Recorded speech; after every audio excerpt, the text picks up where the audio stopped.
Obesity by itself is associated with a number of complications: diabetes, high blood pressure, dyslipidemia, heart disease, etc. That was all present before COVID. In addition, over 2/3 of the population was overweight or obese. Now COVID comes along, we've got all the issues we had before and some additional ones. Obesity is associated with low-grade inflammation and an effect on our immune system. So this affects our susceptibility to COVID. People who are obese are more likely to have complications from COVID and develop it than people who aren't. In addition, people with diabetes and some of the complications from obesity are also at increased risk.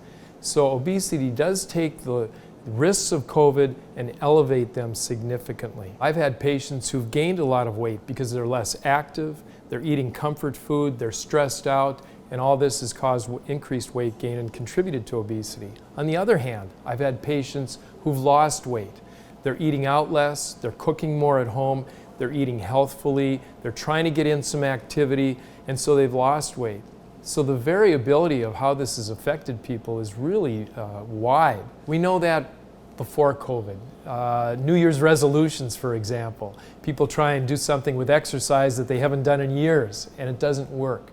So similarly now, I think we have to be realistic about what we can do.